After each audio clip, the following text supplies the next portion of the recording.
안녕하세요. 권미란입니다. 배터리주가 비상할 때까지 배터리 위클리는 계속됩니다. 주간 기준 배터리주 동향과 뉴스를 체크하는 위클리 배터리 뉴스. 자, 먼저 배터리 8대 종목의 외국인 지분율 4월 2일 수요일 종가 기준과 공매도 잔고 비중 3월 31일 월요일 종가 기준 살펴볼게요. LG 에너지솔루션 4.32% 외국인 비중이고요. 공매도 0.56%, 포스코홀딩스 외국인 29.26%, 공매도 0.18%, 포스코퓨처엠 외국인 9.13%, 공매도 2.84%, LG화학 외국인 31.56% 비중이고요. 공매도 0.06%, 에코프로비엠 외국인 10.16%, 공매도 3.75%, 에코프로 외국인 19.72%, 공매도 3.6% 비중입니다. 포스코퓨처엠 코스피 공매도 잔고 1위 종목이고요. 에코프로비엠과 에코프로, 코스닥 공매도 잔고 1, 2위 종목입니다. 나노신소재 외국인 7.85%, 공매도 1.6%, SK이노베이션 외국인 14.13% 비중이 있고요. 공매도 0.14%, 삼성 SDI 외국인 32.01%, 공매도 0.09%, 금양 외국인 5.58%, 공매도 0.12% 비중이 있습니다.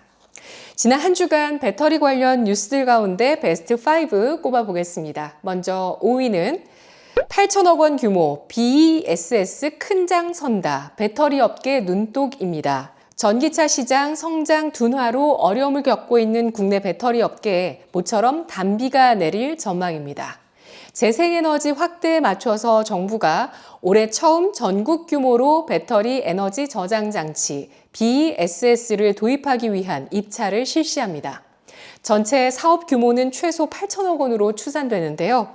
3일 업계에 따르면 산업통상자원부는 이달 중 상반기 BESS 중앙 계약시장 입찰을 공고할 계획입니다. 이를 위해 전력거래소는 오는 9일 스페이스쉐어 서울중부센터에서 관련 업계를 대상으로 사업 설명회를 개최하는데요. 사업 설명회에서는 올해 BESS 입찰에 대한 전반적인 내용을 설명하고 업계 의견을 청취할 계획이라고 하고요. 산업부 관계자는 사업 설명회 결과를 토대로 서둘러 입찰을 공고할 계획이라고 전했습니다. 상반기 BESS 입찰은 제11차 전력 수급 기본계획상 2026년에 설치하기로 돼 있는 물량으로 전국 육지 500메가와트와 제주 40메가와트 규모인데요. 설비 용량 500메가와트를 4시간의 저장 용량 기준으로 환산하면 2000메가와트시 규모이며 이는 올해 상반기에만 최소 4천억 원 규모의 사업이 될 것으로 업계에서 추산하고 있습니다. 제주 지역까지 포함하면 올해의 사업 규모는 상하반기를 통틀어 최소 8천억 원 이상으로 커질 전망입니다. 다음은 4위 뉴스, 미국 상호관세, 자동차, 배터리, 철강 줄타기 시작입니다. 도널드 트럼프 미국 대통령이 한국산 수입품에 25% 상호관세를 부과하겠다고 선언하면서 산업 전반에 위기감이 번지고 있습니다. 현지 시간 2일 미국 백악관이 배포한 설명 자료를 보면 국가별 상호관세율은 한국 25%, 중국 34%, 베트남 46%, EU 20%, 일본 24% 수준입니다. 한국의 대미 수출액은 지난해 1278억 달러로 역대 최대, 무역 수지는 557억 달러 흑자를 기록했는데요. 미국 입장에선 불균형 해소 명분이 충분하다는 해석이 나오고 있습니다. 국내 산업계는 철강, 자동차, 배터리 등 주력 품목을 중심으로 타격이 불가피하다고 보고 있고요. 특히 관세와 함께 중국산 원재료 규제가 겹치면서 공급망 불안이 복합적으로 현실화가 되고 있는 상황입니다. 국내 배터리 3사는 북미 현지 생산 확대에도 불구하고 소재 일부가 해외에서 공급되고 있죠. 특히 흑연이 주목되고 있는데요. 최근 미국은 중국산 흑연 음극재에 대해 반덤핑, 상계관세 조사를 개시한 것으로 알려졌습니다. 최대 920%까지의 고율의 관세 가능성이 제기된 가운데 흑연은 전 세계 생산의 90% 이상을 중국이 차지하고 있어 대체가 어렵습니다. 국내 배터리 기업들 역시 80% 이상 중국산에 의존하고 있는 영역이죠. 소재 대체는 쉽지 않고 기간도 소요되는데요. 업계에서는 최소 2년에서 3년을 보고 있고 그 사이 원가 상승, 납품 지연, 계약 조정 등 리스크가 현실화될 수 있다는 우려도 나오고 있습니다. 배터리 소재 국산화와 광물 공급망 내 국내 위상 확보가 절실한 상황입니다. 현재 미국의 배터리 소재 수입국 중 한국의 비중은 33.7%로 일본을 앞지르며 1위를 차지하고 있는데 이를 계속 유지하고 파이를 더 키우려면 K배터리 소재, K광물이 필요합니다. ESS, 에너지 저장 장치는 반사 이익이 기대되고 있습니다.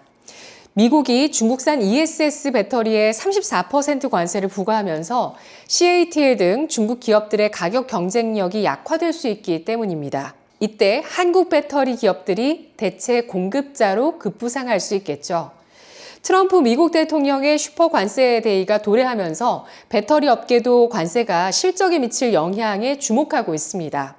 2분기부터 실적과 주가가 반등 시도를 하지 않겠냐고 기대되던 가운데 관세가 새롭게 변수로 부각받고 있습니다. 다음은 3위, 공매도 전면 재개 후폭풍, 2021년 사례 돌아보니입니다. 공매도가 17개월 만에 전면 재개되면서 국내 증시가 일제히 급락하자 과거 공매도 재개 당시 시장 반응에 관심이 쏠리고 있습니다. 공매도는 코로나19 여파로 2020년 3월 전면 금지됐다가 2021년 5월부터 코스피 200, 코스닥 150 종목을 대상으로 부분 재개된 바 있습니다. 당시 시장에서는 공매도 재개 전후로 특정 업종과 종목에서 뚜렷한 수급 변화가 나타났었는데요. KB증권에 따르면 2021년 공매도 재개 이후 대차 잔고가 많이 늘어난 업종이 수익률 최하위에 머물렀었다고 합니다. 김민규 KB증권 연구원은 지난 2021년 대차 잔고가 증가한 업종의 수익률이 낮았던 현상은 약 2, 3주간 지속됐다며 이번에도 같은 흐름이 반복된다면 4월 중순까지 변동성 확대가 이어질 수 있다고 분석했습니다. 이어 공매도가 집중되는 업종은 원래 공매도 거래가 활발했을 종목군일 가능성이 크다며 대차 잔고가 증가한 종목의 주가가 하락하는 수급 논리는 일정 기간 시장을 흔들 수 있다고 판단했습니다. 이는 공매도 재개의 영향이 당분간 이어질 수 있으며 이 기간 공매도가 집중되는 섹터는 수익률 부진이 이어질 가능성이 크다는 분석인데요. 실제로 공매도 재개 첫날 국내 증시는 2차 전지 등 대차 잔고 비중이 높았던 업종을 중심으로 하락세가 뚜렷하게 나타났었죠. 3월 31일 당시 에코프로는 전 거래일 대비 12.59% 급락한 49,650원의 거래를 마감했고요. 이 밖에도 포스코 퓨처엠, 에코프로 BM, 에코프로 머티, LG 에너지솔루션, LG화학, 포스코홀딩스, SK이노베이션, 삼성 SDI 등 다른 2차 전지 기업들도 일제히 4에서 6%대로 하락했습니다. 반면 김 연구원은 공매도 재개 직전 주가 흐름이 양호했던 종목들은 재개 이후에도 약 한 달간 강세를 이어가는 경향이 있다고 분석했는데요. 실제로 방산과 조선 등 최근 주가 강세를 이어온 주도주들은 증시 급락 속에서도 견조한 흐름을 유지했습니다. HD 현대미포, 현대로템, LIG 넥스원 등이 2에서 3% 올랐습니다. 김 연구원은 주도주들은 공매도 재개 이후에도 당분간 현재 지위를 유지할 가능성이 높다며 상승한 종목에 대한 숏 전략은 1분기 실적 시즌 이후가 보다 적절할 수 있다고 밝혔습니다. 다만 시간이 지날수록 이들 종목의 수익률은 점차 둔화됐으며 공매도 재개 3개월 이후에는 과거 주도주의 성과가 오히려 부진한 흐름을 보였다고 진단했습니다. 1분기 실적 전망을 보고 종목을 선별하자는 의견도 나오고 있는데요. 금융투자업계 한 관계자는 공매도 재개와 실적 시즌이 겹친 시점을 감안할 때 1분기 어닝 서프라이즈 가능성이 높고 대차 잔고가 낮은 종목에 주목할 필요가 있다면서도 어닝 쇼크 가능성이 크고 대차 잔고가 높은 종목은 하방 리스크에 노출될 수 있다고 전했습니다. 다음은 2위 GM과 합작 미국 배터리 공장 LG엔솔 3조 투자해 인수입니다. LG에너지솔루션이 미국 GM과 합작으로 미국 미시간주에 건설 중인 배터리 공장을 3조 원에 인수하기로 했습니다. 지난 1일 LG에너지솔루션은 GM과 합작법인인 얼티엄셀즈 3기의 건물 등 자산 일체를 취득한다고 공시했습니다. 이번 결정으로 얼티엄셀즈 3공장은 LG에너지솔루션 단독 공장으로 전환됩니다. 취득 금액은 장부가 기준 약 3조 원인데 회사 측에 따르면 계약 금액은 3조 원보다 줄어들 수 있고 실제 집행하는 비용은 합작 법인이기 때문에 계약 금액의 절반이며 집행 비용은 올해 초 발표한 설비 투자에 포함되어 있어 추가적인 투자비 증가는 없을 것이라고 합니다. LG에너지솔루션은 이번 공장 인수로 신규 증설 부담을 최소화하고 기존 설비 운용의 효율성을 제고할 것으로 기대됩니다.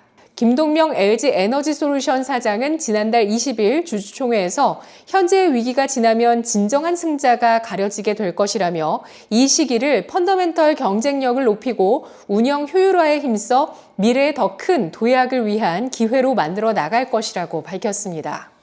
마지막으로 1위 뉴스는 삼성 SDI, 국내 첫 46파이 배터리 양산, 미국 고객사 초도 공급입니다. 삼성 SDI가 국내 배터리 업체 중 처음으로 차세대 원통형 배터리로 불리는 46파이 배터리 양산에 돌입했습니다. 이는 당초 계획보다 1년 이상 앞당긴 것으로 향후 전기차 시장의 판도를 바꿀 게임 체인저로 불리는 46파이 배터리 시장 선점에 속도를 낸다는 전략인데요. 삼성 SDI는 최근 베트남 법인에서 4695 배터리 모듈 출하식을 진행했다고 지난달 31일 밝혔습니다.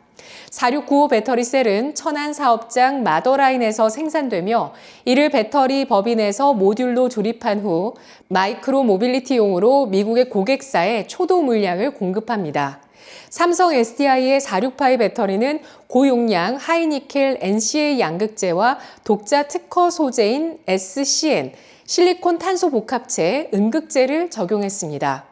이를 통해 배터리가 부풀어 오르는 스웰링 현상을 줄이는 동시에 에너지 밀도를 높이고 수명을 늘렸으며 안전성도 확보했다고 회사 측은 설명했는데요. 46파이 배터리는 기존 21700 원통형 배터리 대비 에너지 용량이 약 6배 이상 향상됐고요. 더 적은 수의 배터리로도 애플리케이션이 요구하는 용량 구현이 가능합니다. 시장 조사기관 S&E 리서치에 따르면 46파이 배터리 시장은 올해 155기가와트시에서 2030년 650기가와트시까지 확대돼 연평균 33% 성장할 것으로 전망됩니다. 국내 배터리 기업들이 차세대 배터리로 불리는 46파이 원통형 배터리 고객사 확보에 사활을 걸고 있습니다. 당초 국내 첫 양산이 가능할 것으로 예상됐던 LG에너지솔루션도 조만간 테슬라의 4680 배터리를 공급할 예정인데요. 사이버 트럭 등 주요 탑재 전기차의 판매 부진이 여전한 가운데 높은 4680 배터리의 가격이 발목을 잡으면서 공급 일정이 밀리고 있지만 양산 준비는 마친 상태라고 합니다. LG에너지솔루션은 테슬라 외에도 지난해에는 메르세데스 벤츠, 리비안과 46 시리즈 배터리 공급 계약을 체결했습니다. 차세대 배터리로 불리는 원통형 46파이 배터리는 중국에 밀린 시장 점유율을 되찾기 위한 게임 체인저로 꼽힙니다. 46파이 배터리는 기존 배터리 대비 높은 에너지 밀도를 갖추면서 충전 속도도 개선할 수 있다는 게 장점이고요. 테슬라, 메르세데스 벤츠, BMW, 볼보, GM, 리비안 등 주요 완성차 업체들이 46파이 배터리 채택을 추진하고 있습니다. 업계 관계자는 국내 기업이 46파이 배터리 양산을 시작한 것은 고무적이라며 중국 기업의 공세에 반격할 수 있는 카드가 될 것이라고 전했습니다. 배터리주 주가가 비상할 때까지 배터리 위클리는 계속됩니다. 다음 주에 만나요.